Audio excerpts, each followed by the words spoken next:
Welcome to Mexican Crossing Lines with your hosts, Cindy Gomez-Schempp. And Duke Gomez-Schempp. You're listening to 88.1 FM KPPPLP Fargo Moorhead, where we are adding local color to your airwaves.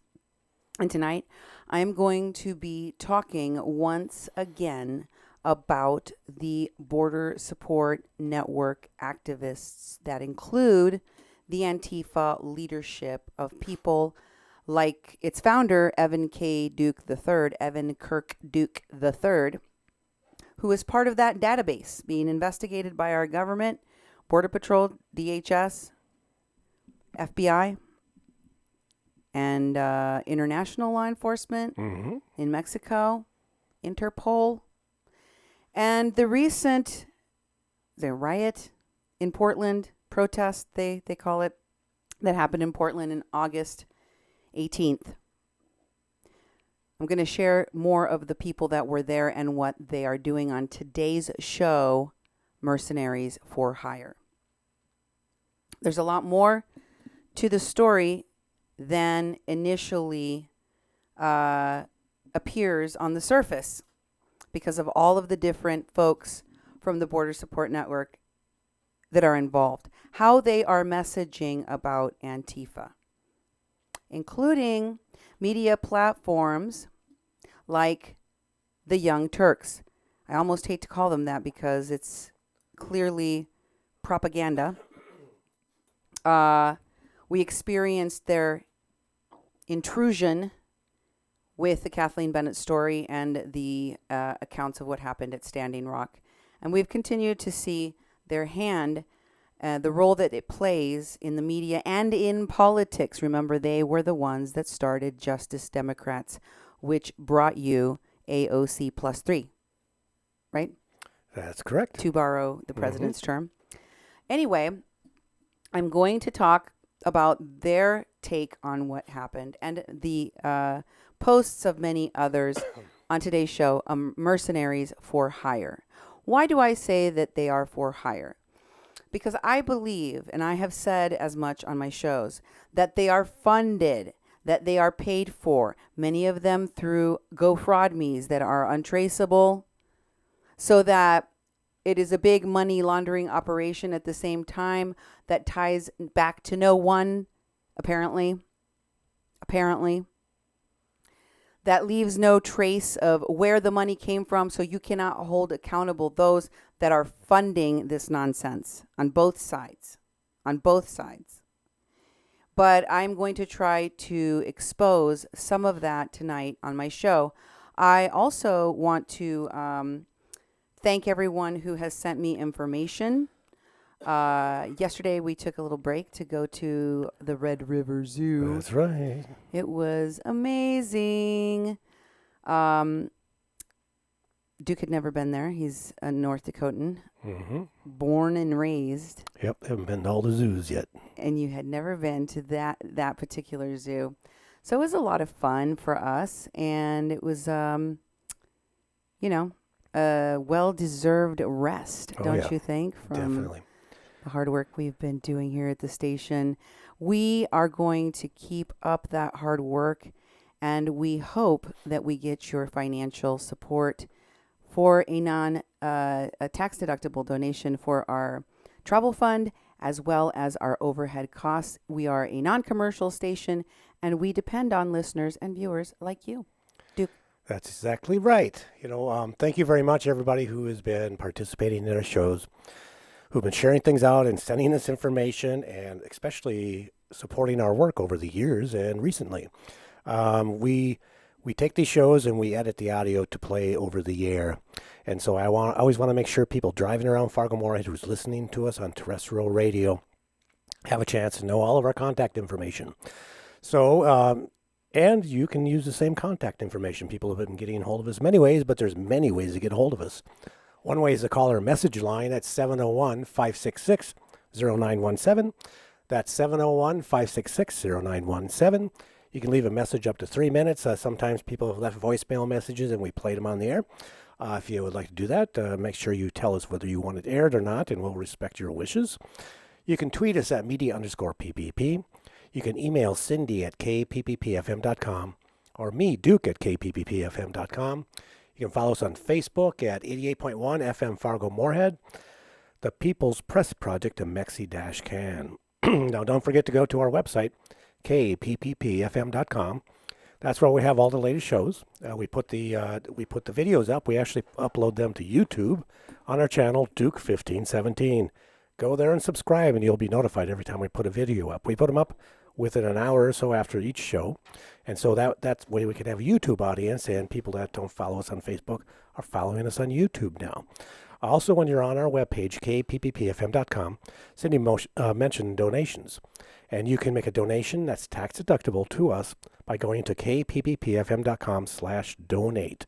That way, if you do it online like that, we'll send you a receipt to the email that you use to make the donation. If you use the wrong email, you won't get a receipt because you used the wrong email. But make sure you do that correctly, and that way you can keep track of those receipts. We like to send those out. And also at the end of the year, I'll send out tax-deductible receipts to everyone who has donated. And also look at our webpage. The most current shows are on the page with the links, so you can actually look at the facts, look at what we post them in the shows, but also we put them at the bottom of each web page. So thank you very much for your support. I would really love to go to Tijuana and spend time with Oscar and do some more reporting, on-the-ground reporting.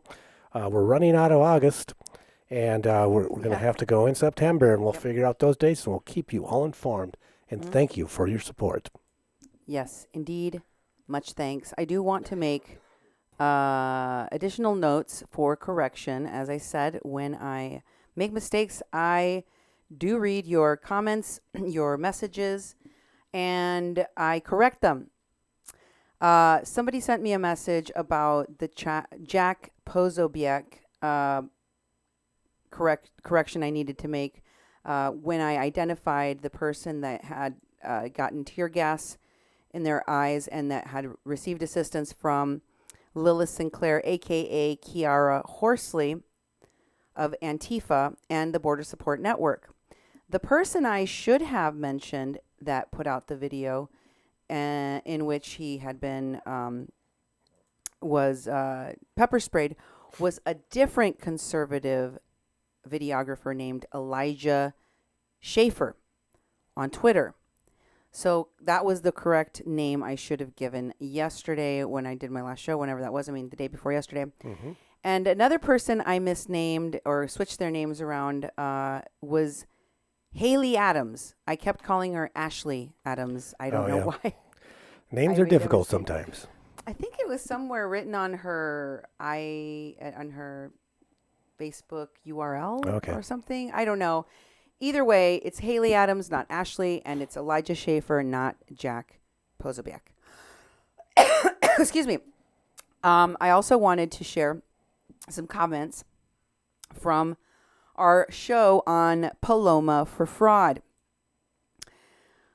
Sandra wrote in our comments that she was referring to your segment on the voter fraud that, excuse me for repeating this, I don't even want to read it to you, Duke, but it says, "You're full of crap." In California, they bring people in busloads to precincts to vote. Watched it with my own eyes. God, that sounds like Olivia Bias from our Kathleen. Oh, yeah. I saw it with my own eyes. My own eyes. Get off her beep. And they're talking about the derriere of Paloma there. Mm-hmm. Get a life. Duke, your response to that? Well. You know, if you watch the segment, I actually put it on YouTube. It's about 12 minutes long. It's about voting in the United States. Just because you're a citizen in the United States doesn't mean you can just vote anywhere you want. You have to establish a residency, an actual residence to vote in that precinct. I've helped bus people to the polls, but we bus them to the polls that they're actually registered to vote and live in. It's a very simple thing. If you didn't do that, people would be voting all over the United States, and they'd be voting more than once. The idea is that you have to have a permanent residence, a residence in California, have that residence established 14 days before the election, and you'll vote in that precinct. So a valid voter registration has a actual residence linked to it. So what, they brought in people from buses. If you're saying they brought in buses with loads of people from other states or other communities to vote in the precinct, yeah, that would be voter fraud. That's not what I'm talking about. The segment was about establishing a residency, not a P.O. box, which is in the law in California that you can't have a P.O. box as your residency to vote in that precinct. You actually have to have a physical address that where you live. And people have talked about, well, I got my voter registration in my P.O. box when I was overseas. Yeah, you had an established residence in the precinct that you're voting in, and sure, they can mail stuff to a P.O. box, but that P.O. box is not your address. So that's my answer to that one viewer's question. And just go back and watch it again. People have been making these comments. I thought, did you watch the segment? It's only 12 minutes. If you can have an attention span for at least 12 minutes and look at what I presented and look at the actual facts and go to the Secretary of State site and look some of the stuff up yourself, then you'll understand what I'm talking about. Then if you want to argue with those points, argue with those. Okay, well, there was another comment to you and the segment you researched so beautifully. I thought you did a great job, Duke. Okay? Well, thank you. It's not coming from me, but there was some pushback, and I wanted to give you a chance to address it. So here's another comment from the same thing. It comes from Anna, and she said, you could vote with just a P.O. box before, depending on which state you lived in. You have to look at when the things got changed. And the person below it says in California, you cannot use a P.O. box to vote. Okay, so can you clear that up? Was there some change in the law where before in California you could, and maybe Paloma for Trump accidentally didn't know about this new rule? Is that something? Now, again, this person is fishing around with like, yeah, and she uses in other states. It's like, I've never seen it. I've been doing voter registration for years, up to like 15 years ago. P.O. boxes have never been where a person lives. Nowhere? Not that I've seen. And I can't, back when Paloma voted in, 3 years ago, these laws didn't change in the past 3 years. You'd see amendments at the bottom when they have it in the legislation, and none of that stuff has come up that way. So this person is also fishing, doesn't know what they're talking about, hasn't done the research, and is leveling these things just to divert the attention away from what this segment is talking about, which is Paloma cast a vote that should not have been counted. That vote should be expunged from the record, and she should face some sort of charges for voting fraudulently. That would be up to the Secretary of State. You can go there and fill out forms and send it in yourself. I think it's sensational that this person whose entire identity is that she votes for Trump, she voted for Trump, and she's a Trump supporter, actually committed fraud when voting. That is the legacy that she has made for herself as a Trump supporter, and it's an embarrassment to the president, as should be an embarrassment that she would even be his supporter, for her to be this ignorant and do exactly what the president has been saying the Democrats are doing. Exactly. I mean, she's giving Democrats the upper hand on this issue by having committed a crime, a felony, in order to put forth her vote. Now, I will also mention to you that since we did that show where we talked about Paloma for fraud, she has made a series of videos in which she alleges that you originally accused her of voting a number of times. Yeah. I got to say, a lot of people don't even understand what voter fraud means. Yeah. Like, they think that it means that you voted when you're not legal in the United States to vote, or that you voted a bunch of times. Exactly. It's not. Those are not the only two ways that fraud can happen. Exactly. Like you explained. Yeah. I brought up the actual law, and it's like people have the concept just because you are eligible to vote, which you have to be 18 years old. You have to be a citizen. You can be naturalized, or you can be a natural-born citizen. You can qualify to vote as long as you meet all the other criteria. The number one criteria in every state. It's not like drinking age or anything. Every state has the criteria of residency, because one vote in an election is all you get. So you can't be going around voting in other places, and it's tied to where you live, because we have a representative government that represents you in your community. That's why it's important that community members are registered to vote where they live, and that makes them eligible. And there's a few other things in there too. But so once again, if you're going to criticize, all those things are in the original piece. It's on YouTube. You can go look at it. It's only 12 minutes long. Listen to it again, and your questions will be answered. Okay. So you never ever alleged that she voted more than once. What you said was that she voted fraudulently because she violated the rules of being a resident, bona of fide residency rule. That applies to every state. Exactly. And when people say, when I went abroad, I could vote. Yeah, because you still have a permanent address in the state that you vote in. Yeah, you Students, have a I home. registered many students in our community that lived in cities all over the country. And since they lived here, they could register to vote as long as they made this community their permanent residence for voting. And a lot of them said, well, I don't want that. I want my Minneapolis place with my parents to be my permanent residence. And I said, then vote absentee there. Yeah. As soon as you change it to vote where you live, remember, live, not just an address, a little box that you don't live in, then that is the criteria. Then you have to vote there all the time, until you change that residence. In California, 14 days. Move someplace else. Move to San Diego. Establish residency there. After 14 days before an election, you have a residence there. You can vote there, but you can't go back to L.A. and vote there. That would be, it would be double. It would be fraud again. Right. And using the example of military being overseas and voting is not really equivalent to anything where you can vote even if you live in another country. Right. For Paloma, because she doesn't have a residence anywhere in California. I talked to a number of people since that show that know her, that she talked to, that she had a relationship to in some way or another. And she never said she had a home, a rental, an apartment, a house. In fact, she said she wanted to come and live there someday. Why does somebody say they want to come and live in California someday if they have a house there? Why do they stay with other people when they visit if they have their own place to stay at in California? Because you don't have residence there.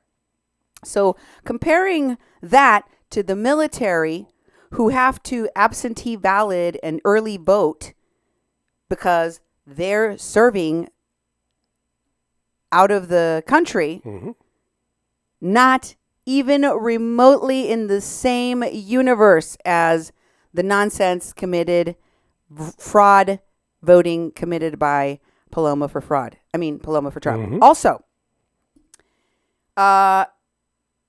she claimed that you did not accuse her of voting fraudulently and violating the rules of residency in the state of California.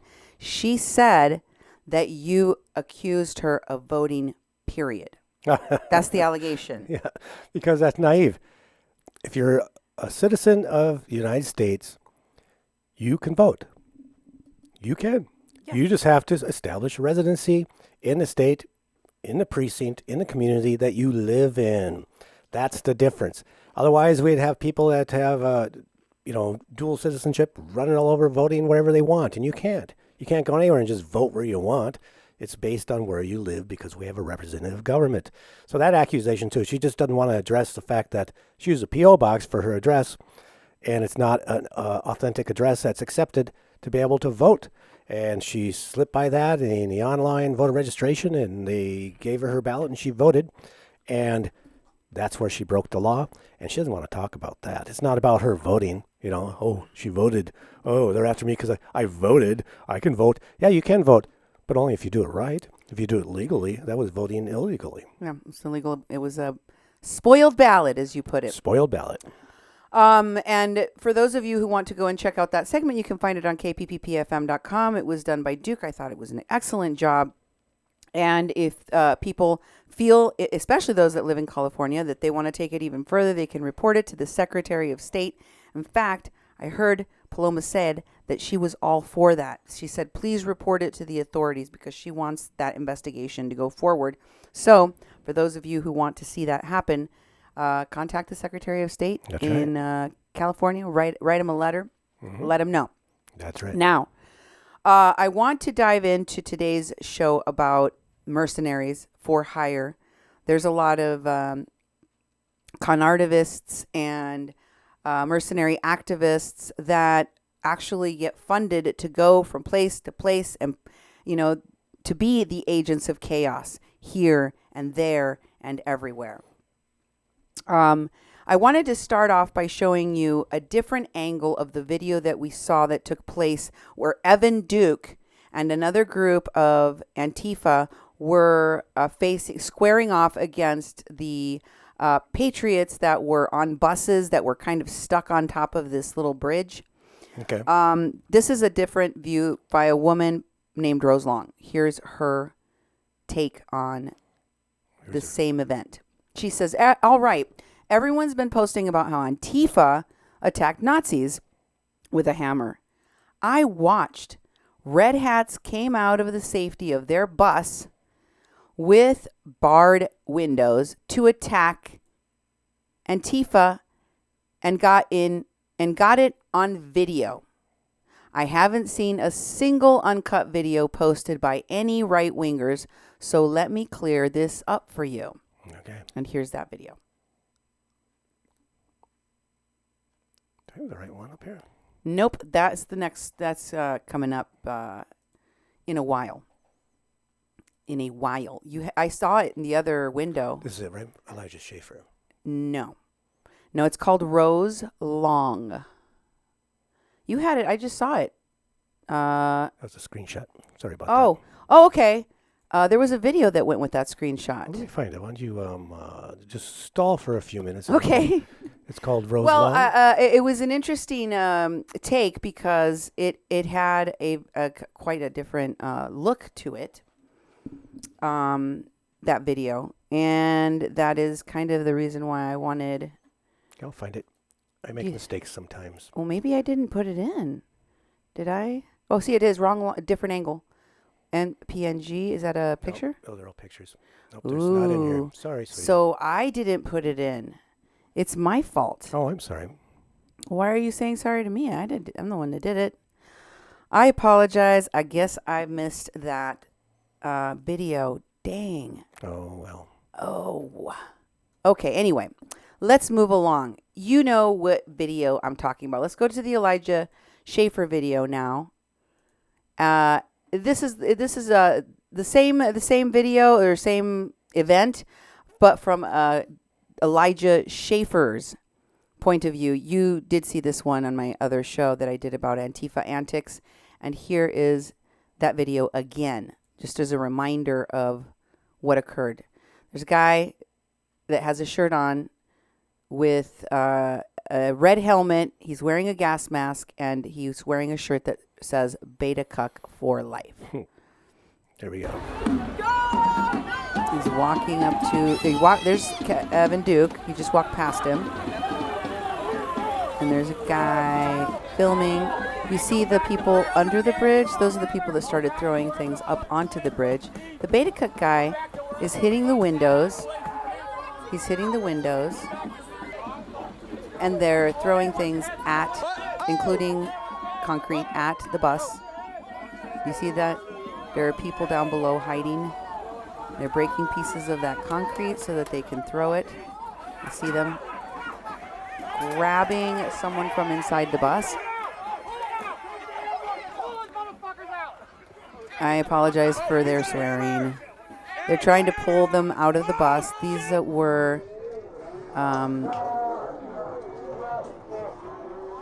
slow down the video here so that you can see how the Beta Cuck takes a hammer that was being wielded by one of the men inside the bus and then uses it on see there you see him lift up the hammer hand and start trying to hit the people inside the bus. And throws it inside. And then he finally does end up throwing it inside. There's pepper spray going into the bus, and there goes the hammer. Boom. He hits a guy Boom. with the hammer right there. And then they close the door. And then Mr. Schaefer is still filming. This is the guy that got tear gassed right in the face. You see him breaking out the bottom panels of that bus, and they're starting to roll away. And he just keeps on pepper spraying inside of the bus. So there they go. Oh, that guy fell down. Mm-hmm. I don't know if he got hit by the bus or I don't know what happened there. There's just people running up to this bus with crowbars and pieces, concrete and hammers and hitting it and running. See, there see he's coughing. Mm-hmm. He got pepper sprayed right there. So here's the tweet by Kiara Horsley where she says that she was involved in helping a fascist. She says, "I'm sorry I helped a fascist." Here's her tweet. Kiara helps Elijah. He says he got pepper sprayed 3 times in Portland by peaceful protesters, in quotes, while reporting. He continued to capture all the insane footage. And he had to fight with burning eyes and lungs. After I died down, I took a breather and received treatment from Antifa medics. Oh, right. That's the treatment he received from Kiara Horsley, that's her real name. She goes by Lilith Sinclair in the Border Support Network. She was with Evan Duke in the camps in Texas. Apparently, she traveled with him all the way to Portland to bash people. And here is a video that shows her helping Elijah. This is the Kiara video helping Elijah.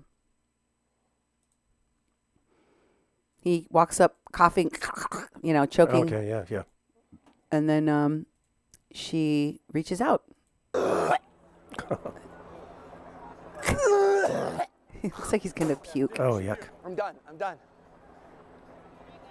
They just sprayed me with pepper spray accidentally. While they were breaking into the bus, it just went across behind and got moved. Do you have some of that? Yeah, I do. Yeah, let me take off my hat. Yeah, take off your hat. Can I take off my shirt too? Okay, do you have contacts? No. Do you have anything? Yeah, I'll just put it right here. It's my producer here. I'll put it right here. Do you have anything in your mouth? Here. Okay, no gum or anything? No, do I show you on my shirt? No, So- you no, can put okay. your shirt on. It's totally up It'll get a little bit wet. It's fine. We're good here. Here. What is it? Okay, I want you to tilt your head this It's that solution that the medics always have. way. Yes. So it Maalox too. It's, we're gonna it's open your water eye. and an acid. Open your eye. So hold your eye open. There you go. Yeah. Okay, Antifa have you medics. had- I guarantee you, Okay. none of these people have any kind of medical training They have milk and magnesia. in a squirt bottle. And she's Okay, washing I his got eye. it. It's in the eye. Okay, blink a lot. Blinking. It's like neutralizing Is it. it all over your face? Do you want to? No, it was on all over here, but it's good. I actually breathed most of it in, Let which me was great. give you a wipe. That's really going to help. And some information about after. She's very, very short shorts. Yeah. We're good. Thank you. Please take one of these. They're really, they're really great giving for him a little wiping your wipey. face. You Thank wanna you. wipe, You but want- don't rub. Don't, and wipe once, don't re-wipe. Okay, and not now. No, I mean, if Oh, wait. whenever you feel discomfort. This all Thank happened you. in Portland, folks, Appreciate it. on You guys are so August helpful. I 18th, really- Portland, Oregon. Yeah. Thanks, guys. There She are was very good people here. There are some not good people, but mostly good people. And these are very helpful people right here. The people that sprayed me with pepper spray, not my favorite, but who would? Oh, but this is crazy, man. It's a volatile situation, and there's always good Americans here to help other Americans. Thank you guys so much. Thank you for doing that. I really appreciate it. now I showed you this video because she was really ticked off about it. I mean, Kiara was mad. She actually had some pretty nasty things to say, like she wished that she hadn't helped him, and she wished him harm. She actually wished him harm in her tweets, which I thought was just really like he had nice things to say about her. She was just super embarrassed that she didn't know he was a conservative media person and that she had helped him. And which goes to show that if she had known, she would not have helped him. Okay. They weren't out there just to be medics for anyone. They were there to be medics for Antifa exclusively. Prosbiak, the guy I thought was this guy Elijah, posted some other tweets about how the cops were being treated. And this is really important because I showed you that many of the instigators that we saw even out here at Standing Rock, like Tawasi, they went to Portland, Oregon, just to antagonize the cops. They're sitting there yelling at the cops and saying that they were murderers and that they hurt people with mental disabilities, blah, and these are the same people that expect those officers to come to their assistance when the going gets tough. Oh, yeah. Here's the tweet by Jack Posobiec, where he says that Antifa were hurling ethnic slurs at black police officers. Get this. These are the Antifa that say that they are going to follow the indigenous and people of color-led movement. They're going to stand back. All of the Antifa people and leadership are white, right? Yeah. Except for their tokens here and there. And they say that they're fighting for the rights of people of color and immigrants, yet if they find someone that doesn't fit the narrative they like, they have no problem wielding epithets at them. Here is the video that comes with that tweet. Check it out for yourselves. Crowd of people. You really can sleep at night? That's fucking sick. That is so sick. He probably did. Look at this Really cool. a white person. Grew up in Kentucky. Look at this cool. Oh, even worse. So that's what you gonna say hi? You gonna say hi? Look at that cool. He's calling him, that white girl repeatedly called the black officer a coon. Wow. Look at that coon. Amazing. Yep. It's amazing. And then here is another post by Millennial, Post Millennial, in which, did I skip something? Nope. That was the right one, right? Yep. Where they're talking about Antifa taunting black Portland police officers, lest you think it was just Jack Posobiec that noticed this. The Post-Millennial wrote that black Portland officers were being called Uncle Toms and race traitors. Hashtag Portland protest. This was the Portland, Oregon protest on the 18th of August. Wow. We have been since then breaking it down for you and talking about, because when these things happen, it's I think people look at it like, an after game riot where people break things and, make a mess and flip over cars and then nobody talks about what happened anymore. Like it didn't matter. But I think it really does matter because people get hurt. There's a lot of things that happen, including the narrative about the cops. Remember, I've shown you that at other places where these Antifa people go and protest, they equate the cops with the Klan. Here, they're doing a different thing, which is, slurring the police. Here's the video. Listen carefully. You might want to turn it up so they can hear the part where they... Race trader. Yeah, it's a little quiet. Here's Race Trader. Badge designed on them and everything. The star. Race trader? Yeah. For you to be a race trader? To be part of the neo-colonial machine. If you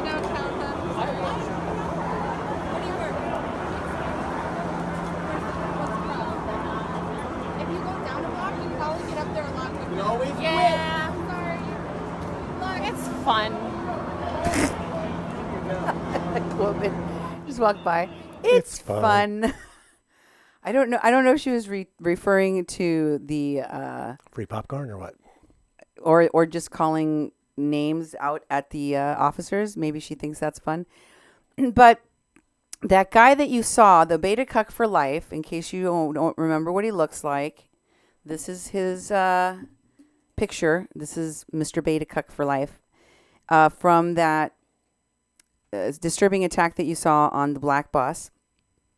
And there was a number of articles that were written describing those whom they arrested out of this event. One of them, of course, was Mr. Beta Cuck for life. This guy right here. And those pictures that were used that tagged Evan K. Duke. This guy, Oscar S. Melendez, he posted lots of pictures online about the Portland riot, and he tagged Evan Duke. So the guy who took the pictures, I don't know if he's media or what, but he definitely knows Evan. And he also took pictures of this guy, the Beta Cuck. And in this Portland Tribune article where they talk about the arrest, it actually shows Mr. Beta Cuck's face. This is the guy right there. By the way, the guy that's right next to him, he got out on bail, or there was no bail, or whatever it was, but he never gave his name to the police, ever. Which somehow does not mean that they cannot prosecute him. They can still bring charges against him. But I just wonder how, when you don't have any identifying information. Yeah, exactly. You keep looking for him. No name. But that is his face. So if anybody knows who the identity of that guy for real, shout out to me what it is. So this guy's name is Alexander Gorman Dial, age 37, Duke. Oh, yeah? Guy on your screen is Alexander Gorman Dial. He was charged with second-degree attempted assault and unlawful use of a weapon.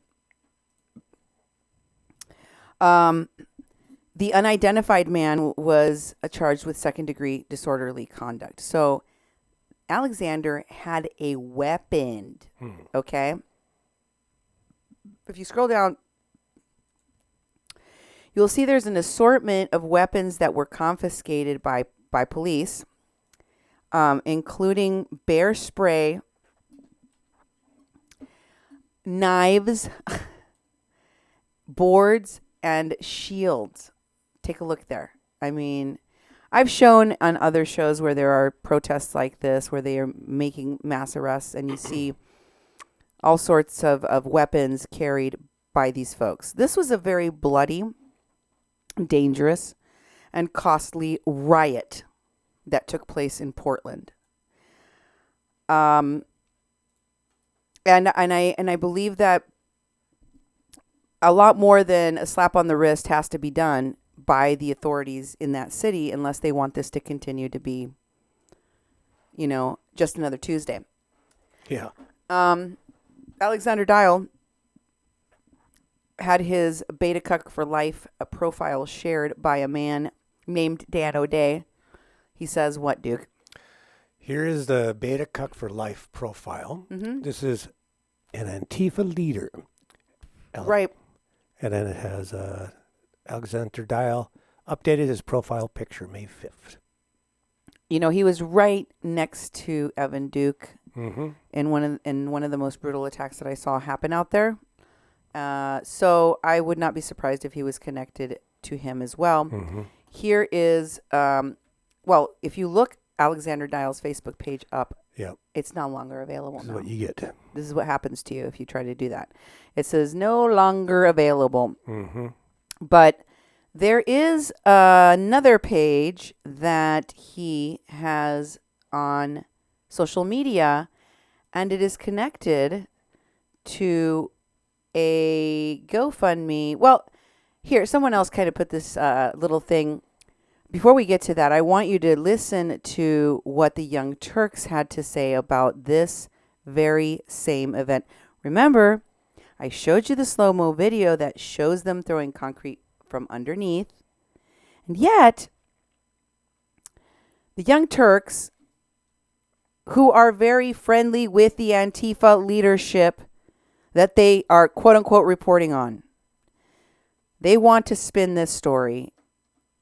Hell, I'm just going to call it what it is. An outright lie to make it seem that it is Fox News lying about Antifa. They're defending Antifa. Okay. Yeah. Okay, at the Young Turks. Listen for yourselves. This is the video. Starts off with the Fox News clip. they're going to criticize. They're not counter-protesters, okay?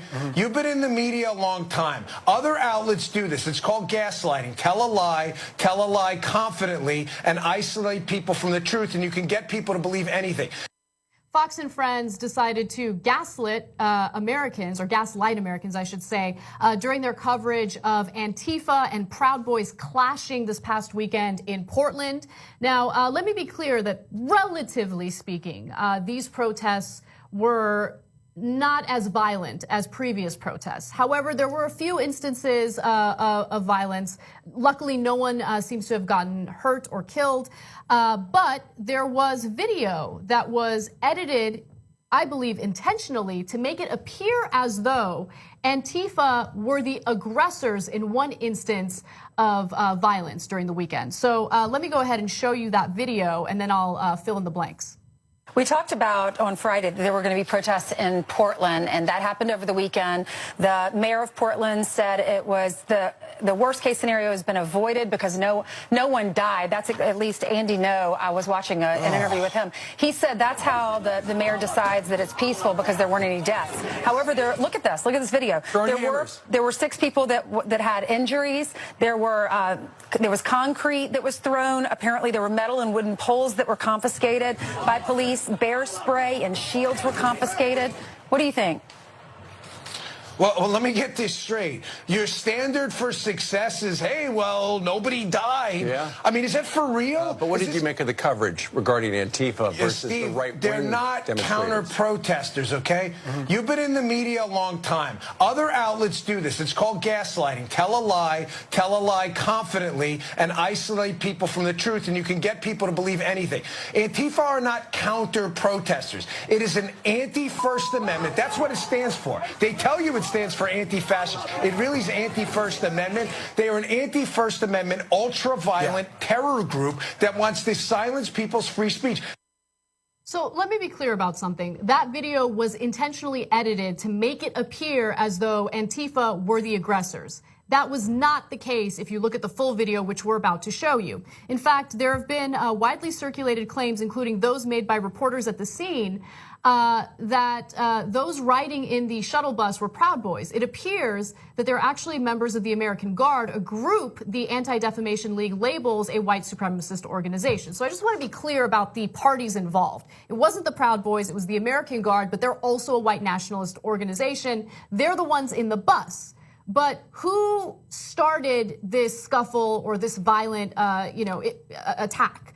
It was actually the individuals in the bus, and you're about to see that in the next video. Take a look. Oh,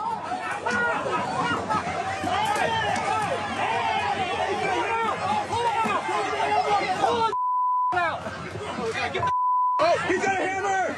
Hey, no hammers! Oh, shit! Sorry, my language, she threw a hammer. So you keep seeing this video of members of Antifa like using a hammer, right? And you think, if you look at the edited video, that the hammer belonged to them, they're the ones who used it. But if you watch the full video, which we just showed you, the hammer was from an individual in the bus. He was using it, and then he threw it. At that point, someone from Antifa grabbed the hammer and then threw it back. I wonder if they brought the hammer because they thought they were Thor. Because, these white nationalists are incredibly dangerous. They're also incredibly stupid. Like, oh yeah, let's bring a hammer. It'll be really cool. Anyway, so Proud Boys would claim that they're not white nationalists. So that's why part of the reason we're making the distinction. It also, because it's important to get the story right. It's not them. And so I loved the projection that Bongo Bongo, or whatever his name is, makes, okay? He's like, oh yeah, it's gaslighting when you tell a lie on purpose. And that's what a lot of the other stations do. Now let's show the fake video pretending that Antifa brought the hammer, okay, and that they were the violent ones. And by the way, don't tell people that the other side is filled with white nationalists and neo-Nazis. Neo-Nazis were also on the right-wing side of that parade. Donald Trump tweeting throughout the weekend, the Antifa, the anti-fascists should be called an organization of terror, right? How about the neo-Nazis? No, they're fine, okay? No mention of them at all from Donald Trump. Fox News, I can't believe the anti-fascists. How about the fascists? Oh, no, they're fine, they're okay. Poor fascists. They were set upon by these guys who are anti-fascists. Why didn't they just let the fascists run the city? Yeah. Oh, oops. So while Fox News is airing this edited video that doesn't give you the full context of what went down, I'm also incredibly curious whether Fox did any coverage of those protesters who were nearly run over and killed by a prison guard in Rhode Island who tried to run over them. Did they do any coverage of that? Well, actually, they did, and they blamed it on the protesters. That was on Fox Business. Lou Dobbs claimed that the protesters who were sitting on the ground when the truck started to attempt to run them over were the aggressors, that they're the ones who committed assault. He literally said... Okay. Let's stop it there. Yeah. For those of you who want to watch the full thing, Nemo can share the video with you, and you guys can look at it. I just want to make some points here, okay? First of all, I want you all to remember, or if you don't know this, let me explain that one of the quote-unquote mainstream media platforms, I don't like calling them a media platform because I don't think they actually produce news reports. They don't do research. They just comment on other people's news reports. That's not a media platform, in my opinion. That's just a pundit, a talking head, an opinion. And while those are fine, and there are many of them out there, and I like some of them, and I watch some of them, I don't think it's fair to say it's a media platform, but they were, for the sake of argument, let's just call them that, one of the ones out there at Standing Rock through their one and only correspondent, Jordan Sheridan, who is no longer with them because he raped a coworker while on the job, while in Flint, Michigan, after Standing Rock. He and another one of their correspondents, Chelsea Lyons Kent, who was living with, roommates with, Evan K. Duke III, the Antifa leader, founder of the Border Support Network. I also want to remind folks that it was Justice Democrats that gave you AOC +3, right? That helped put those women in office, and it was Cenk Uygur that started it, the Justice Democrats. He removed himself shortly thereafter so that today people have short attention spans. They don't remember, oh yeah, that was him. Some of the very first people that were down in Tijuana reporting on the racist people of Tijuana and the racist mayor was Mark Lane, one of the producers of TYT, now running a shelter in Tijuana called Caritas, along with Bertie Gutierrez of Bridges of Love Across Borders, right? It was these same interventions by TYT in the media through their Rebel HQ reports about what was happening that tainted people's views. In my case, just as I was about to report on a variety of people that had made false accusations that put an innocent woman in jail and took her mother, her aged 82-year-old with dementia mom, and left her in a hospital alone to die. They contacted me, their producer contacted me and asked us about the Kathleen Bennett story and said they wanted to talk about the Kathleen Bennett story. They never did, mind you, but they got my attention. They got my information. And then while I was on hold, on pause, waiting to hear back from Jordan Sheridan so they could do the report on Kathleen Bennett, they went and featured several of these con artists that I was going to expose on my show, and they made them into heroes on their platform. That's how they tried to basically strangle my story in a way. That wasn't the only way. And let's not forget the fact that Evan K. Duke worked alongside, hand in glove. Evan K. Duke worked with Wesley Clark Jr., a former employee and friend of Cenk Uygur's. Cenk Uygur's hands are all over this, and they're also covered in blood. That station, that platform, whatever you want to call it, is extremely problematic for all of its involvement. I'm not even going to mention the connections to Turkey and the secret meeting that General Wesley Clark had at Wesley Clark Jr.'s house with some people that promote Turkish propaganda connected to the administration of President Erdogan. So let's just move it along. And before this turns into an expose on TYT. But I do want to remind people of that because most folks don't know that information. And you have to know who is giving you the news and what their agenda is. So this Cuck for Life has been promoted. Of course he's been promoted on the Activism Actually page of Kiara Horsley and some of the people from the Border Support Network. You see them constantly working in tandem with the Border Support Network and Evan Duke. And can you read this for me, honey? Yes. Activism Actually. Edit. Here's the legal support fundraiser for the comrade who helped de-arm the hammer-wielding fascist.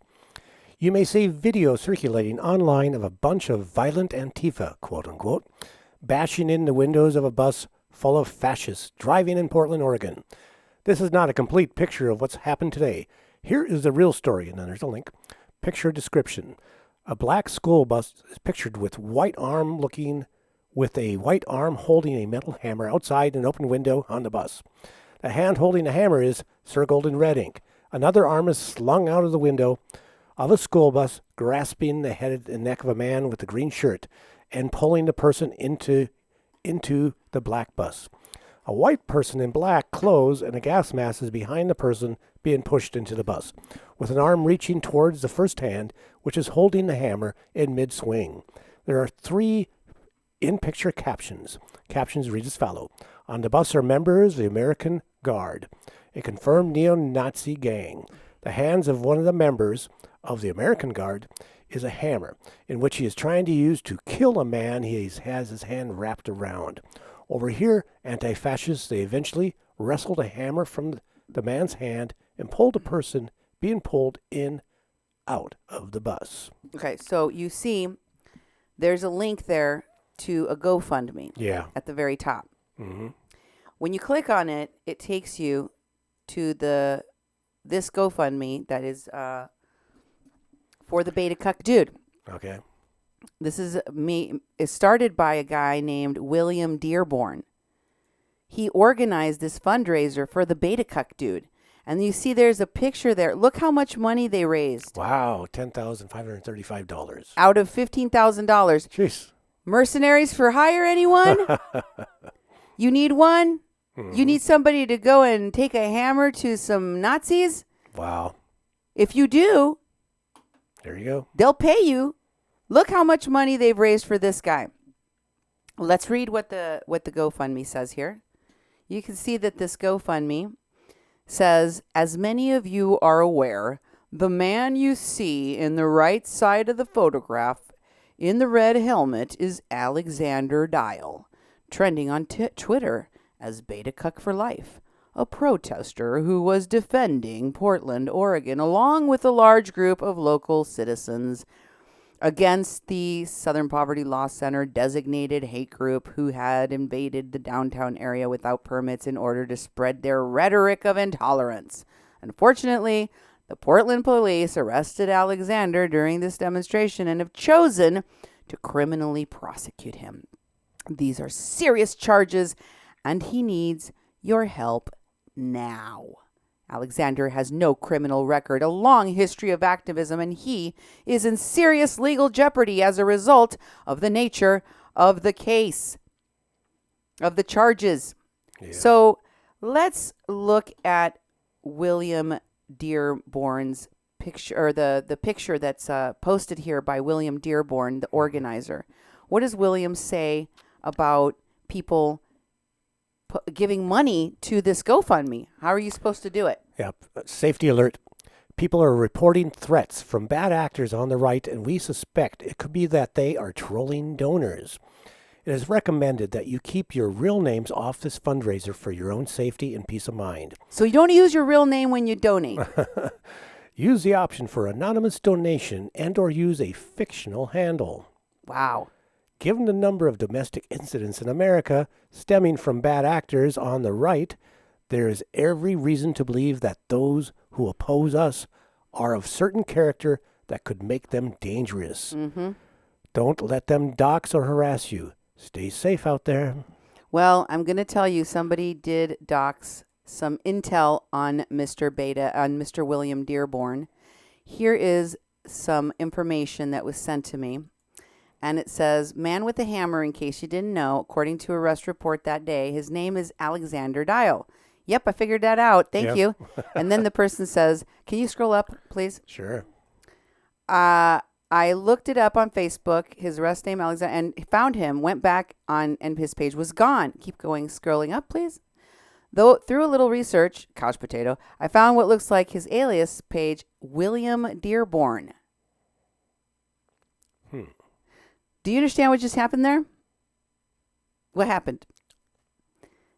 Alexander Dial is William Dearborn. Okay. He said, I'm pretty sure you and Duke are far better than my couch potato research and could dive deeper into him, seeing that he is with Evan Duke III Evan K. Duke. in many of the videos. He's also the guy that tased and sucker punched the guy in green trying to calm the crowd with the guy with the patriotic shield and the little girl. That's the guy that's called the Spartan, okay? Mm-hmm. The Spartan and the little... Okay, so here he is with his Beta Cuck, Beta Cuck for life. T-shirt and coffee mug. And that's a picture from his account. So let's go to this video that was posted on YouTube calling out the fraud made by Beta Cuck for life. There's got to be some rule. Well, not that GoFraudMe follows its own rules of service, but apart from being weird and creepy that he talks about himself in the third person and used a fake account to create a fundraiser for himself and had his friends in the Border Support Network who know him share it. I get it, yeah. Go fraud me. This is very fraudulent what he did. Check out this video explaining some of this. Somebody else made this video, obviously. It wasn't mine. Yeah. Coming As up I later. said earlier, this is a GoFundMe by a William Dearborn. Let's have a look at a William Dearborn on Facebook, for example. And whoa, what do we have here? Looks like the same guy in the same shirt. All right. Now, at any rate, folks, I don't know if this is legal or not, but I'm pretty sure it's not ethical for someone to try to raise money for someone else when that someone else is their self. In other words, this guy is defrauding, how do you say it, defrauding the public? Yeah, I mean, he's making it seem like, hey, I'm a guy, and I want to raise money for this other guy because he's a hero. And he didn't do anything wrong, and he needs your help, even though he doesn't. Tips, thanks to our friends who helped us in time of need. Thanks to all the Stand for Civil Rights. Folks, we could use your help with a couple of things. And this is one of, I think, 2 videos I'm going to make where I might be asking for your help. Okay, so take a look at this. And Tabby, I'll show you as well as the audience at the same time. This is a GoFundMe for Beta Cuck for Life Legal Defense Fund. Now, Beta Cuck for Life is a reference to this guy who's wearing the shirt that says Beta Cuck for Life. He is the guy who apparently, he's among the mob that attacked these 2 buses.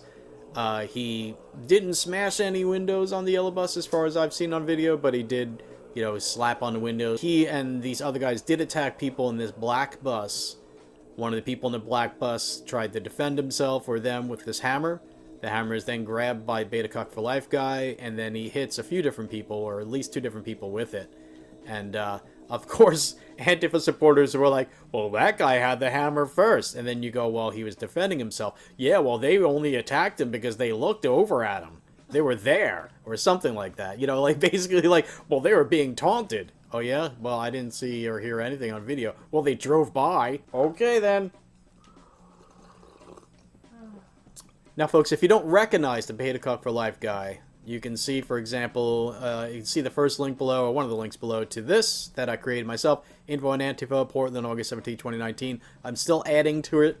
But that guy was among the arrested. Alexander G. Dial, 37, charged with attempted assault in the second degree and unlawful use of a weapon. He was let go for $0. Just let go.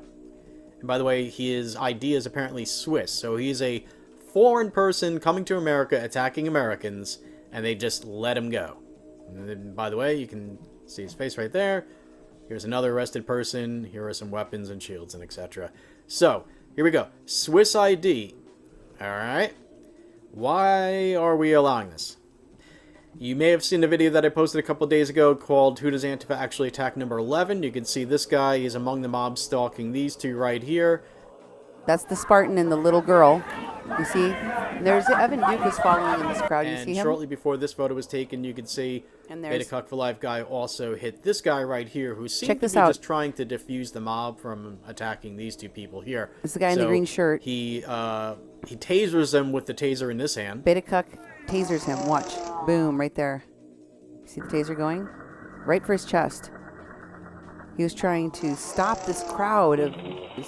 That includes Evan Duke. There he is, Evan Duke, right there. Punches him with his other hand over here. Chasing the Spartan. See that? And he punches him in the face.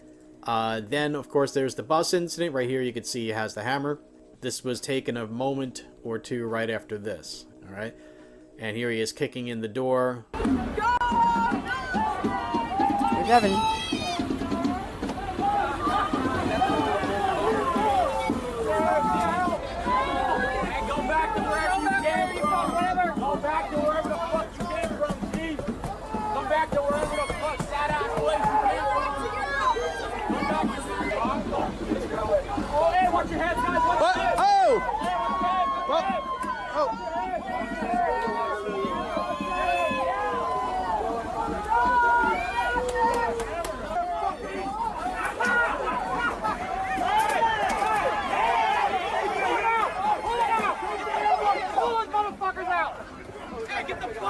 He's got a hammer!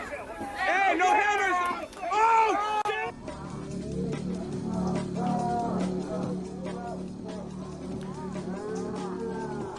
Now they're doing a slow motion video of it, showing all the moves and who's hitting who, so you can clearly see Evan Duke throwing punches. Ever present. I swear to God, he's got that thing stapled to his neck. Yep. That scarf. Mm-hmm. It doesn't come off. It never seems to fall off either. No, I swear to God, it's stapled to him. Close up of the hammer throwing inside the bus, hitting the guy inside the bus.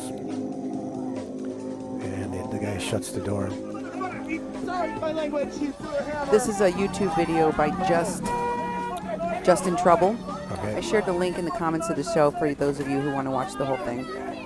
I didn't need to recreate the whale because I thought he did a pretty good job here. Yeah. Calling out this Antifa fraud scam. Fraud scam.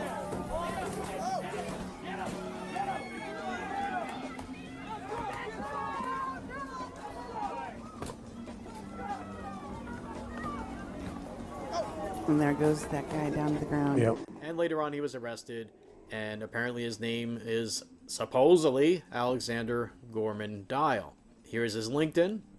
Here is he going by Alexander Dial. There's links to this.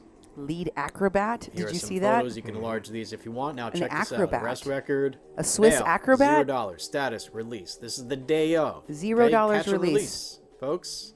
Number 2, unlawful use of weapons. See felony. Bail, $0. Status release. Wonderful, isn't it? Anyway, by the way, this guy right here, the guy that's still on Andy No's phone from the gym. That's the guy. I bet you he's not going to report on that this has fact. all those This guy burns is on his face, honey. scum. Okay. He is so scummy. He lies like crazy. I agree and he gets with you. called out on it all the time, and he keeps. He was in doing it Tijuana. Anyway. Oh, yeah. Anyway. He threatened Oscar El Blue Ramirez, that big Indeed. guy. He's got the backpack on all the time. You've seen him before. I'm going to give you a little close-up of this dude in a minute here. That guy was there too. And I was looking for him. I'm like, where's that guy, the burn victim guy? Because I don't know what his name was. I learned it. I've since learned what his social media name is anyway. But I wanted to show you, if you were wondering, was he there? Yes, he was there. He was also the guy that made threats to people inside of Viento y Marea in the shelter in Tijuana when the activists all got together in the little huddle, like Sonia, the human smuggler defended by Paloma for Trump. Yeah, just like that. They got into a little huddle and they were making their plans because they were going to defy the cops coming in and raiding them. And so that guy got up in the faces of several reporters and was like, "Stop filming." He did the same thing to Oscar El Blue Ramirez, merely for trying to do his job. That is what they do. I agree. They are against the First Amendment. I do think they try to control the narrative in the media. If they can't get you to write the story they want you to write, they discredit you. They attack you. It's what happened to Duke and I at Standing Rock, and they have been doing it ever since. Ever since then. Let me show you who else posted about this bus incident. It was Activism, actually, Lilith Sinclair's page. Oh. And you see, they're talking about the bus. The bus is in that picture, and the people that are pictured are the American Guard, which they call fascists, right? And there's someone else that comments on this post, Duke. Oh, yeah. It's the black shirtless guy, Jamal Oscar X. Let's go to his comment on this Our Resistance page that also posted. Our Resistance constantly posts Evan K. Duke III's post. I think he's one of the admins. But here is Jamal on Our Resistance. And Jamie Skipowski, as you know, was also in Tijuana, outside of Viento y Marea, giving out stickers, as she told the press. She was in the database of people being investigated by the FBI, the Department of Homeland Security, and CBP. Jamie Skipowski was the one with Santifa. And there's Jamal Oscar X, the black shirtless guy you saw running around with Evan Duke, and he says something horrible about Utah. And I don't even want to read it. I just wanted to show you. If you were wondering if it was more than just a photo that they posed for at the event, no, they know each other. And also, they share each other's posts. Here's Evan Duke posting, "Shut it down. If you're not angry, you're not paying attention." And he posts an article by the Klan in Our Resistance. He's always posting in Our Resistance. Wow. And who shared it too? Jamal Oscar X, saying, "This is why we need land and territory that we can call our own. And separation is the only solution. Shout out to Evan Duke. Stay in the struggle. Stay frontline. Die for nothing." Wow. How is this Jamal Oscar X's stance of having your own land and territory and being separate from the whites different from white separatists? Exactly. Your thoughts, Duke? Well, he's posting a picture of the Klan. Yep. And these guys, I keep on watching your research, and keep on looking at everything, and it's like this whole move of trying to make the anti-fascists or the Antifa the good guys. They're the good guys. Remember I talked earlier that their roots actually come from the skinheads. Yeah. That became the Anti-Racist Action. That became Antifa. Their roots are in the neo-Nazis. I mean, it's like, and now they're fighting against Nazis? So it's just like, it just blows my mind. And also seeing TYT spinning it. And you can go, the guy did a really good job showing the videos that, the Antifa in Portland was there to instigate violence. If you're not violent, you're going to protect yourself when someone's, but they're not going to be running after people and smashing them, sticking tasers into their backs and punching them and doing all the stuff that actually is on film. And that's just the stuff on film. And acting like you were the victims, that you were being attacked. I mean, the whole weekend was about Antifa instigating the cops from the very beginning and trying to rile them up and riling up people so they could have the show. I mean, they do this. They did it at Standing Rock. Some of these same people, Evan K. Duke III, same people, made spectacles, fires burning with the military occupation behind them and people yelling at them and people throwing things and then getting the cops to react. I mean, this is the sort of stuff they've been doing for a long time. And of course, you know, there's another post about Kim Jong-un where Jamal X says, this is why we need...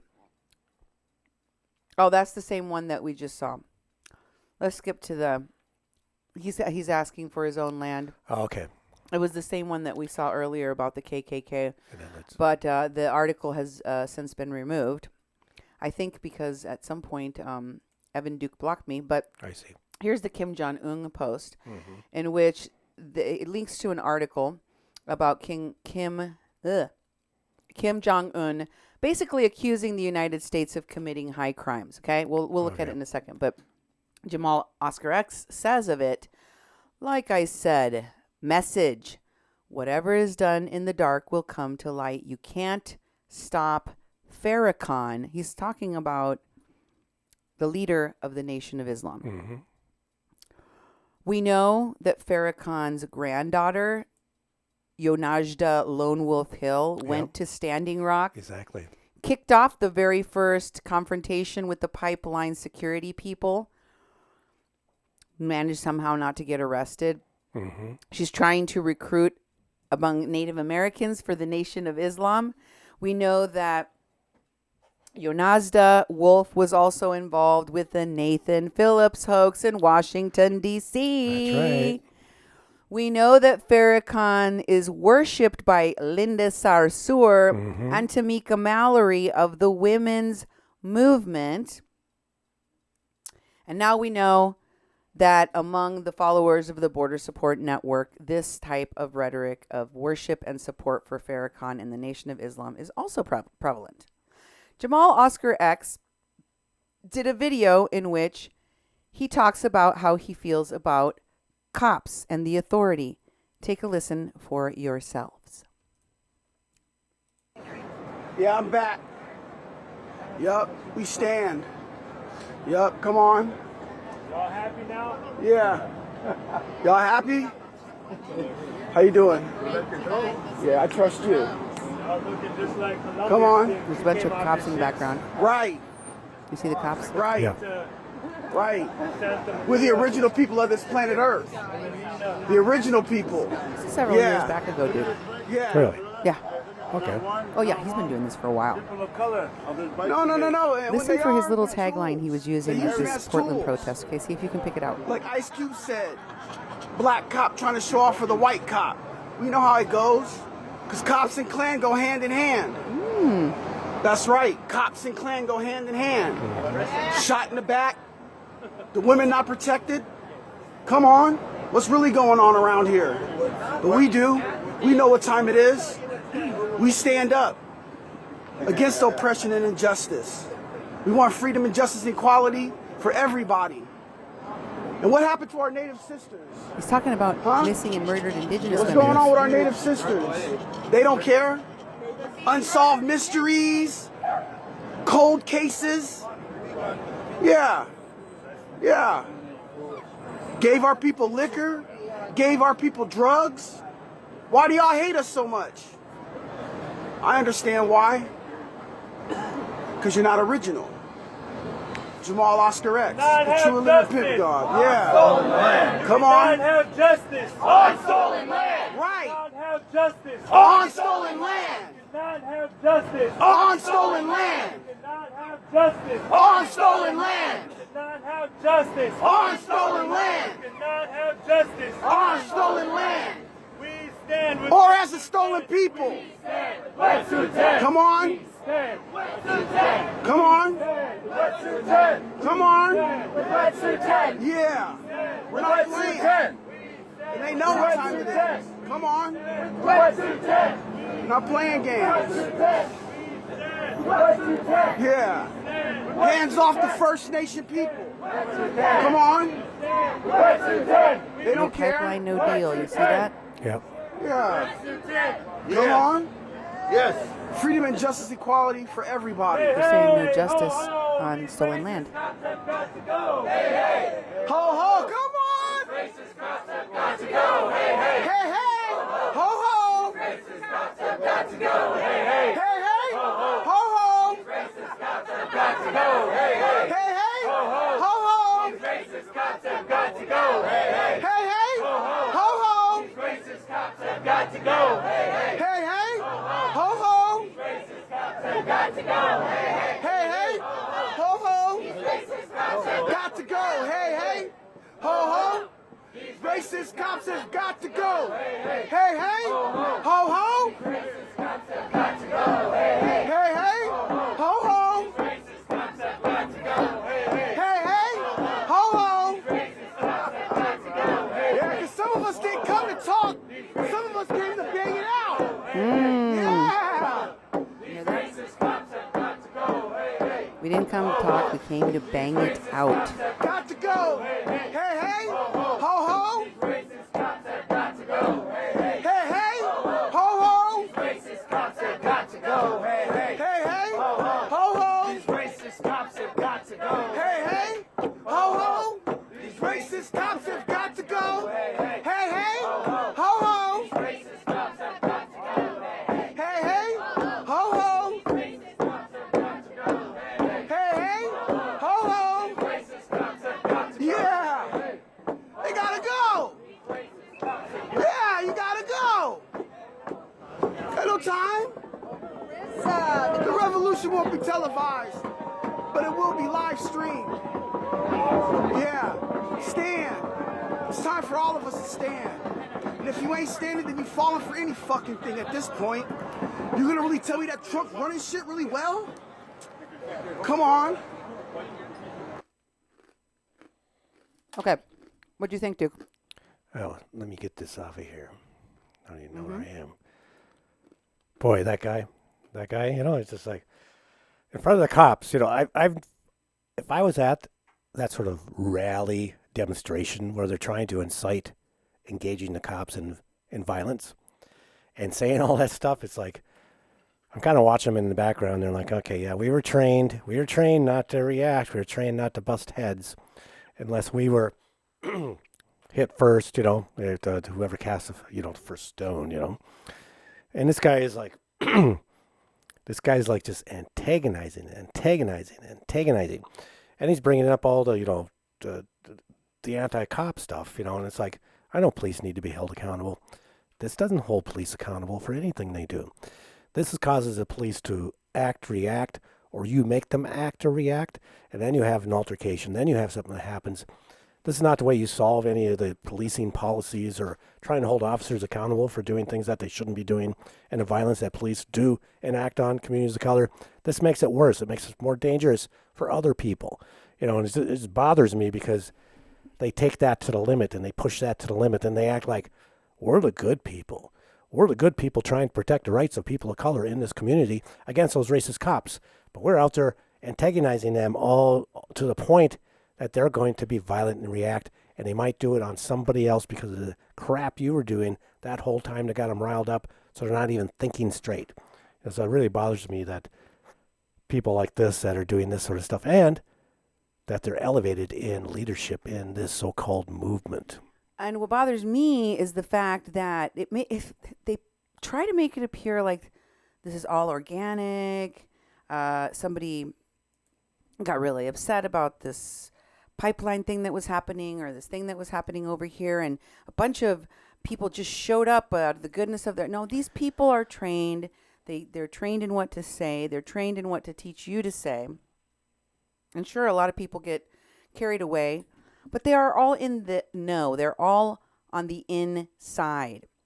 Jamal, Oscar X, even shared a video of Evan Duke from the Border Support Network from the conflict in Tijuana, where the clash happened between the migrants and the Border Patrol, and tear gas was thrown. Okay. This is the post from November 25th, all the way back from 2018, when Evan was in Tijuana. Yep. Lest you thought that these two might have just met in Portland. Yeah, okay, I see. And here's a clip from that video. This is why I said, but just let me, before you go, this is why I said that pendeja for Trump, Paloma for fraud, was a liar, because she touted herself as an expert on Tijuana and everything related to Tijuana, and discredits other people by saying, look, I'm from here. I live here. I know how things work here. How are you going to say all that and not know that Sonia is a smuggler, and not know who Ivan Riebling is when everyone else knows who he is, and not know that he is also a drug smuggler, and that he is a weapons trafficker that was accused of and being investigated for providing weapons to Evan Duke, and Evan Duke was also being investigated for that by the FBI, as reported in the media, by him, by Evan Duke. How did you miss all of that? How did you not see Evan Duke with his giant body and his glasses and his stupid little scarf he always wears? How did everyone else, including Oscar and the other reporters that I showed images of this guy to, or that were questioned about Evan Duke, there? Yes, I see him. Yes, I know who that guy is. But when Paloma was asked about Evan Duke, she just froze. Yep. She doesn't know anything about Antifa. What's Antifa, Paloma? Antifa, bad. Who's Evan Duke, Paloma? Nothing. And the reason for that is that, the reason that she, oops, I dropped it, never exposed any Antifa in my own town, because either you're incompetent or you're helping them. Either you, forgot to tell everyone about the propaganda film that you were in, portraying Jorge Ramos's story, or you hid it because you didn't want people to know that you were a fraud. You wanted to fool people into believing that you were a real conservative. You can't have it both ways. Like I said before, eres o te haces. One of the two.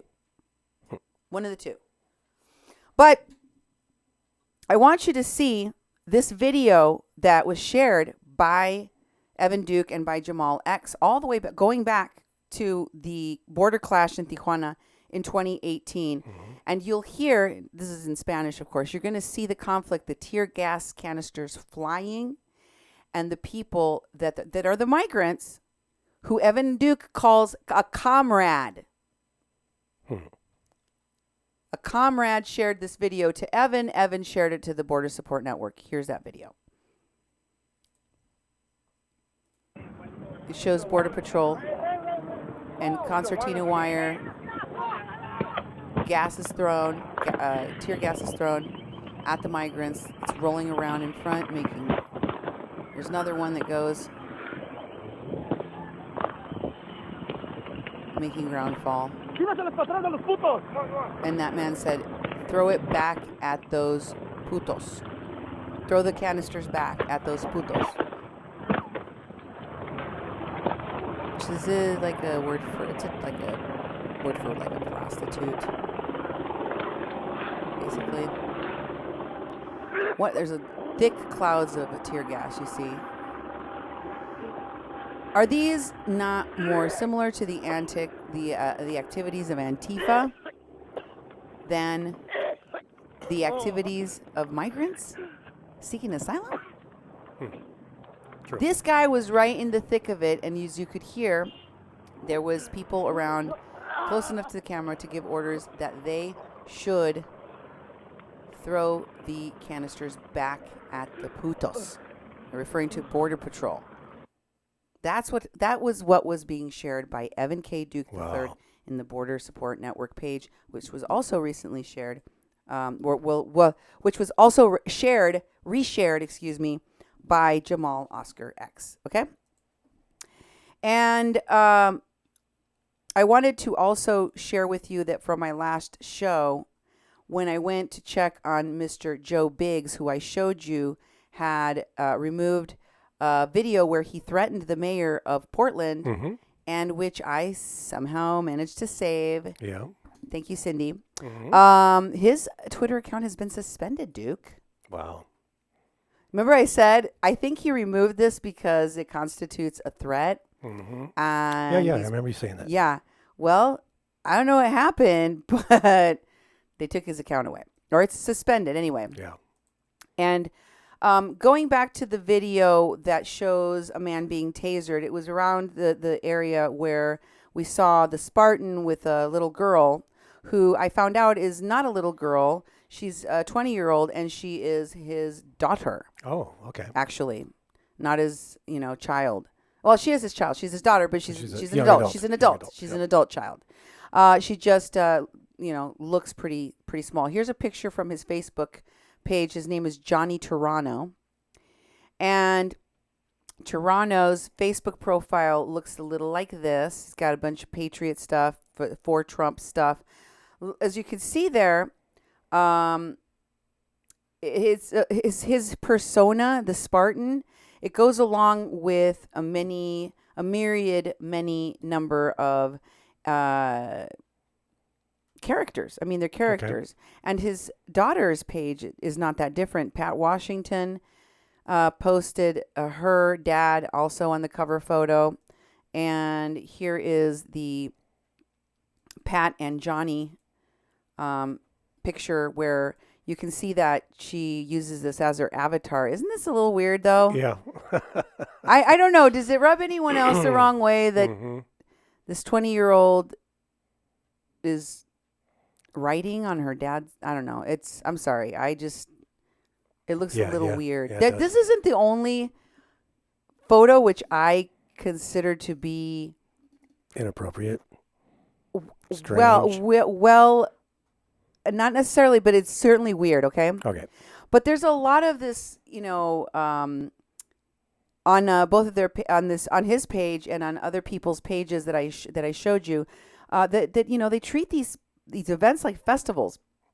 Yeah. The Jamal, he's dancing around when, when he's talking about the cops there, and he's yelling out. Some of us did, we came to bang it out like he was in Portland. Yeah. This is like an event for them, a fun event. Here's another reason why I think that this father-daughter relationship was a little bit weird. Yeah. He posted a picture, Johnny Toronto did, on his page of his daughter, and somebody replied with the puke emoji, which is higher up there. You can't really see it on the screen capture I got, but he responds with, "I know, right?" And then Toronto says to somebody in the posts, "Don't be liking my daughter's pic.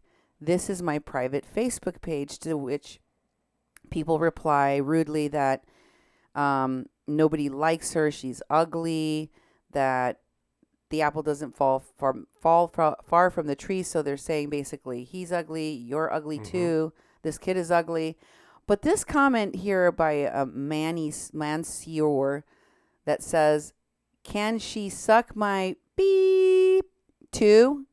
She looks like a beep anyway." Wow. And Johnny Toronto, the dad, responds, "She says yes." Wow. Isn't that just eerie, weird, creepy? I don't know, all of the above. Yep. I thought, oh no, these people, I don't know. I thought it was messed up that he had his little girl at the Portland riot.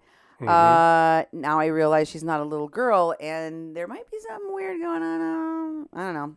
Anyway, he also doesn't mind going to these events and getting hurt. Oh, okay.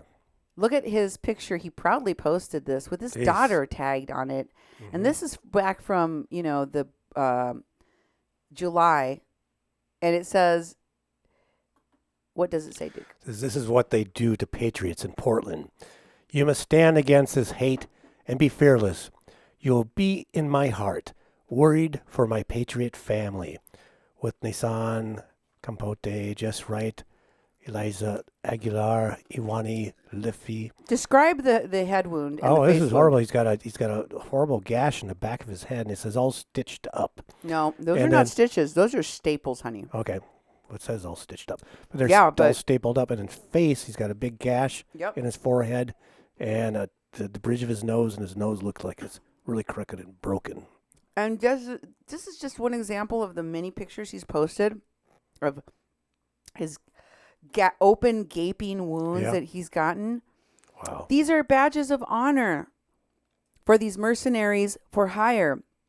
They are more than happy to travel far and wide to, what was it that Mr. Jamal X said? Bang it out. Yeah, we're going to bang it out. On each other, on each other's bodies. And Andy No actually talked about, remember that a lot of these things took place shortly after the horrific shootings that started with the El Paso mass shooting and then went on to include Dayton and Chicago. Andy No he did an opinion piece in the New York Times, the New York Post, titled Dayton Shooter Connor Betts may be Antifa's first mass killer. While he is not the only one that has tried to address this glaring issue, it feels like he's one of the only people really talking at length about how, Antifa has been running around saying, we are peaceful. They're anything but. They are anything but. But they run around saying that they are peaceful, and I guess by the standards of the Portland mayor, where as long as there's nobody dead, it was peaceful, then I guess maybe they qualify. But we know that's not the case, okay? We know that the activities of the Antifa people, whether it's here in the United States or abroad, is anything but peaceful. It's incredibly dangerous, and it's certainly criminal behavior. Very much criminal behavior. But Andy No makes a pretty good case. He wrote a really good article here talking about the Daytona shooters' violent ideologies before the massacre. And, it seems very strange. He also talks about the Antifa firebombing of the Immigrant Customs Enforcement Facility in Tacoma, Washington, by Willem von Spronson, a.k.a. Emma, allegedly. She had been out as transgender, where he was killed in the hail of fire that came down on him when he pulled his weapon. He had a weapon with him. Betts, like many others I showed you, including Sean King, called him a martyr. Yeah, that's right. Villain or martyr? He said martyr. There was a lot of people. Evan Duke knew him. They all called him a martyr and a hero. Yep. Nobody wants to talk about that. But there are other people that did this other article on the Daytona shooting by Kathy Young. I thought did a really good job of discussing what we are facing in America by not addressing. I just want to ask you really quick, Duke, because I know that you know the history of these skinheads because you used to help raise someone else's kids in a previous relationship, and those kids were into this Antifa thing. And I think people stumble into it at a certain time in their life. I don't know how the hell it happens, but the question I have for you is, about what is the appeal, and why is it that progressives and Democrats especially have such a blind spot when it comes to analyzing the violence? Because you never talked about this on my previous shows, but you were aware that these Antifa-connected kids that you knew of here in this community had committed violent acts as well. Of course. It wasn't just a club or an act of music. They're part of the anti-racist action. This is pre-Antifa. I mean, this group was if you look them up, it was in the 1990s for about a 6-year period of time. They were organizing pretty much white kids across the country to, and they were using a lot of punk music. They'd have bands that would travel across the country and do shows in people's houses. And these kids became couch sitters in my house, about 20 of them. And the thing is that they didn't want responsibilities. They didn't want to work. If one of them worked, they just all took the money together. Supposedly live communally. I tried to have house rules here that no cooking past midnight, things like that. And they're like, oh, we got to negotiate all this stuff. But they were also about going and smashing Nazis. They went over to Mike, this guy in Fargo, who had this program on cable access called the White Power Hour. His name was Hanson. I think his first name might have been Michael. But he would do the White Power Hour, and so they went over to his house, his apartment, which was a second-floor balcony about 6 feet off the ground, and did a protest in his front yard. And they threw rocks through his windows, and he came outside and hung a Nazi flag off the balcony. And these anti-racist action kids, they had done this demonstration because he had been handing out flyers at the nearby high school. So they had a rally in a high school, and some kids organized that, an anti-hater rally. And these kids marched over to this guy's house, which is only 2 blocks away, and terrorized the whole apartment complex, threw rocks through the windows and golf balls, ripped up his Nazi flag. The police were all over. There was like 6 arrests and a lot of violence. And these kids were staying in my house. And listen, there's so much nonsense behind this. I feel sort of like people want to play some kind of role. They want to feel like they were persecuted or they were some kind of hero. Well, they were. These kids went on the circuit. They had these big gatherings. I forget which state it was in. And they were welcomed as heroes. They had their videotape of all the newscasts, which I actually have somewhere. I actually have these videos because I collected them and kept it as evidence of what happened in that time. They were treated as heroes of the anti-racist action. And again, they later became Antifa. Antifa came out of that anti-racist action movement that came out of the skinheads. And, I think that it's important that we address how people, both on both sides, whether you're talking about people you consider to be white supremacists or people that you consider to be anti-fascists, why that needs to be addressed. This article I'm sharing with you from ARC Digital Media does a pretty good job. I'm going to read an excerpt from it real quick so you get a taste. It says, if pointing the finger at mainstream Democrats is rank demagoguery, the far left is not quite as off the hook. If rhetoric about invaders ravaging our country can push some unstable people into the direction of deadly violence, so can talk of killing the rich, hunting down planet-killing capitalists, being a martyr in the fight against immigration and customs enforcement, or taking up guns as weapons of collective liberation. The instance that the Dayton shooting could not have any connection to Betts's fairly well-documented far-left extremism, even indirectly, seems premature, especially given FBI statements indicating that his interest in violent ideologies is a factor in the investigation and more than a bit politically biased. Some are understandably skittish about enabling Trumpian both-sidisms. Some are also invested in denying that violent extremism on the left poses any danger.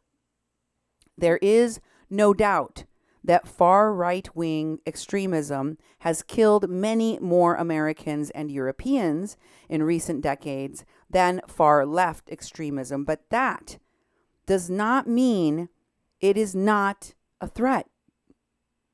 We can worry about multiple dangers without losing perspective that some are more dangerous than others. Violent, far-left extremism needs to be taken seriously, whatever the ultimate truth is about Connor Betts. So, folks, check that out for yourselves. Tell me your thoughts, what you think about it. Meanwhile, Meanwhile, folks, I want to remind all of you that the Border Support Network is a massive network working with ideas, with marketers, with influencers, with politicians, and with Native American shields. Why do I call them Native American shields? Because these are brown faces that shill for the politicians and the Democratic Party or the Democratic Socialists of America or whoever is currently paying them to do their bidding. And this video recently posted by none other than La Llorona, number one Llorona, Winnie Alak, shows you that she is with Allison Renville. Okay. At an event for, I guess, is like Natives for Trump or Natives for Bernie. Okay. And they're in introducing Bernie as he is about to come out to the podium to speak to people.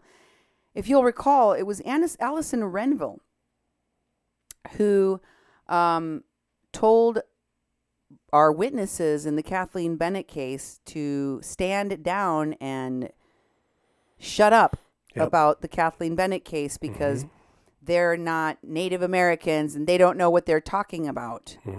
And that lots of information and lots of people know that Kathleen Bennett is guilty and it is going to come out later. But for the meantime, don't try and defend this completely innocent woman. Shut up.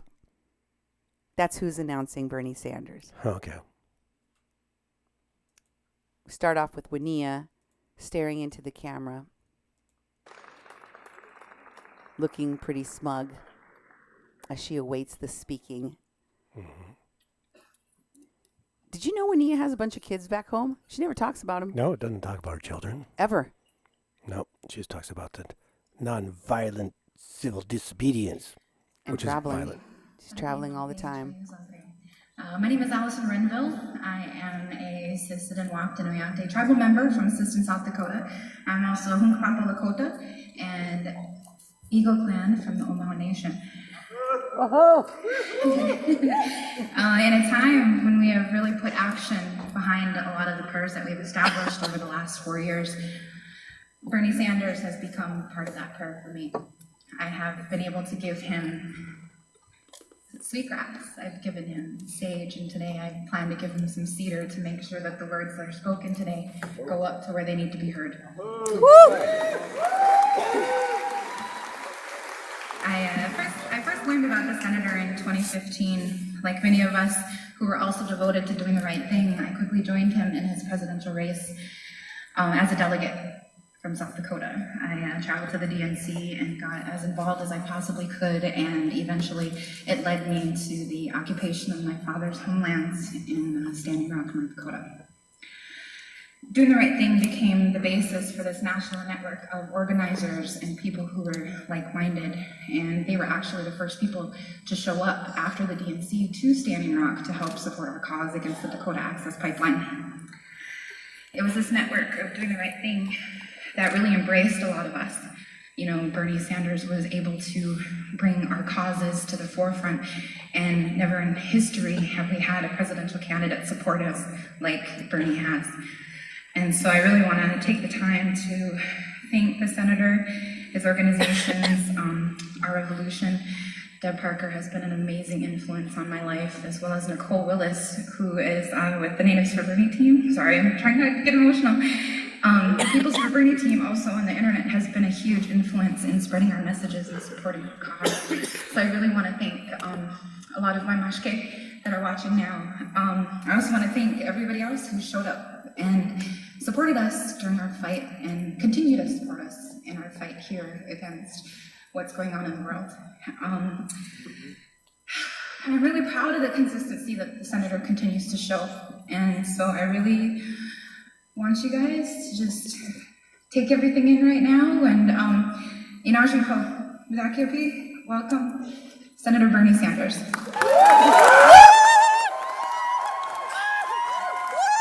Okay. Now, I hope you didn't miss it, folks, because she said something very important. Yeah. She said, Bernie Sanders' organization that has been such a huge influence in her life that it almost made her come to tears is Our Revolution. And the very next words out of her mouth was Deb Parker from the Tulalip tribe. Myron Dewey's wife. Oh, yes. Right? Wow. She created the Democratic platform. Mm-hmm. Right? Yep. Did you know, if you're a Democrat out there listening to this, did you know that the Democratic platform is now in the hands of people that are peddling socialism and communism? Wow. It's true. That's what's going on. Did you know you signed up for that? Did anybody tell you about it? Or are you just blindly going along because the worship of Antifa is part of it? Yep. And it's making the left more and more and more extreme and unrecognizable.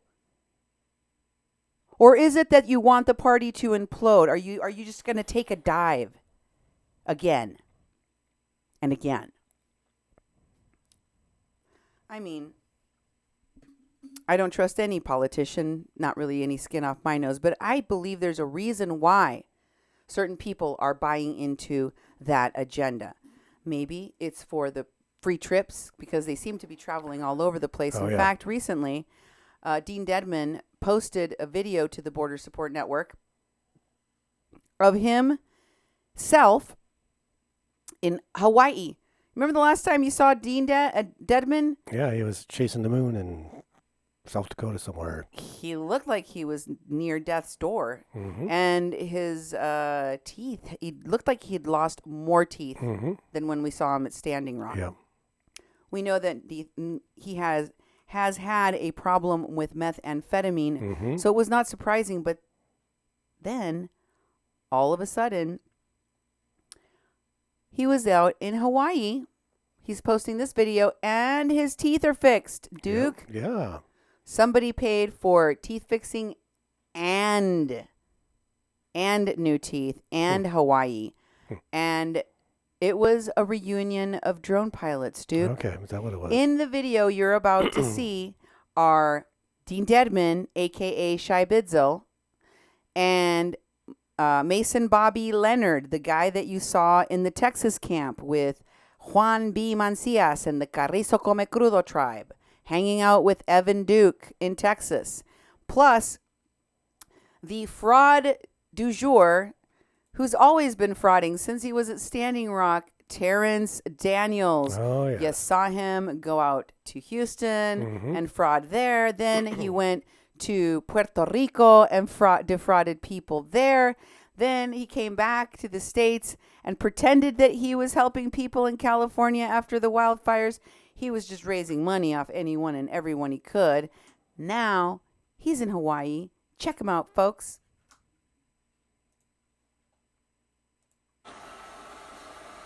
Aloha Nation Live. They're on a radio show, What up, dude. brothers from Standing Rock? What's up? Terrence Daniels sitting there. With a anonymous mask on his head. He's got an Antifa mask on his face, too. He's got an Antifa mask on his face. Yep. An anonymous mask on his head. Yes, sir. Anonymous Bites Back is one of his platforms. Mason is sitting in the middle. He's also got a shirt on that says F Monsanto. Oh, okay. And then you got Dean all the way to the right. Chicago, and I flew from Bismarck, Standing Rock. Nice. What's your guys' name? My name's Shazay. Got Bobby Leonard Mason here from the Nation. Terrence Daniels. Nice, nice. How long you guys been up on the mountain? Personally myself, I've been here for 9 days so far, and I booked my ticket for a month, but to be honest, I think I'm gonna postpone my return flight and I'm going to stay here for a month, but I figured, you know what? I'm going to stay here forever. Nice. How do you guys like the weather so far up here? Oh, it's amazing. It's amazing. I mean, you get beautiful sun all day, and then perfect cool nights with the breeze. It doesn't get any better than that. You guys tried the food? And this guy is a. We tried the food. The food here is just out of this world. I've never ate so good in my life. I really found a liking to poke. Yeah. Hey! We hit up every poke shop on the island on the way by. Well, you know, this is my first day here. You know, I barely pulled in last night. This is Bobby, and you know, I still haven't got the chance to dive into the local delicacy. You know what I mean? I can't wait. Personally, I'm waiting for some mutton to come around. Oh, we get a lot of those running on up here. How do you guys like the people so far? The people are so much full of love here. It's just really beyond believable. Yeah, you don't always have the words. You know, it's hospitality. Yeah, Dean never has the words. It's love. Dean never knows what. He doesn't know how to word in impossible to English. walk away from someone without feeling loved here. It's absolutely amazing. Yeah, you know, it's hard to explain it. You know, we have all these English words that express how our gratitude is, but you know that. But we're how illiterate, we so feel we don't know how to inside use how them. I feel inside is way much deeper than those English words. You know, the way I feel. You know, I feel the hajon. I feel the aloha. You know, man, I feel it. The love is here. You know. You know, we always talk about each other as relatives.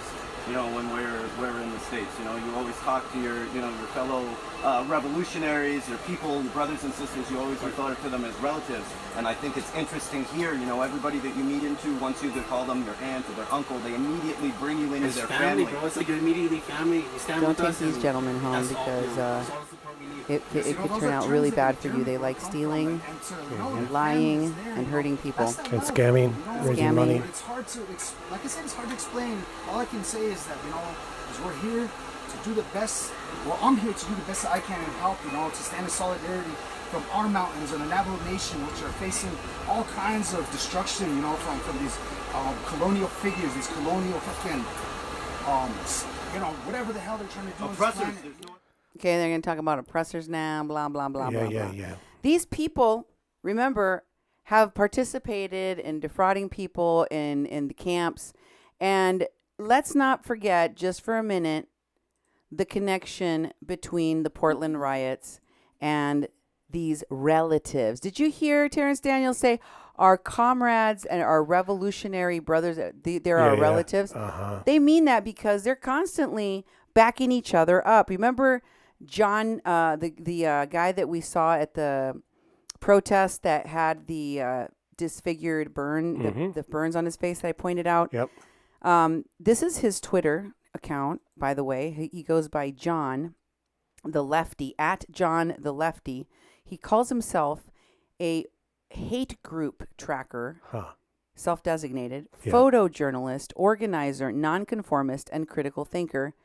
Don't smoke crack anymore, but more suspicious of the state. Wow. And he's from Portland.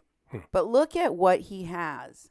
He's got the Stop the Bayou pipeline, right? And his avatar is Protect Mauna Kea. Where's he at? He's in Portland, Oregon. Yeah. He was recently in Tijuana. But his mind and his heart and his Twitter page are on Mauna Kea. This is the same guy that we saw protesting in the Microsoft, outside of the Microsoft building. If you'll recall, he was wearing this purpley pink backpack as they were having a confrontation, which they managed to film, of a guy that pulled a knife on them and called them, I don't remember, he was screaming, whatever that was. And let's just jump.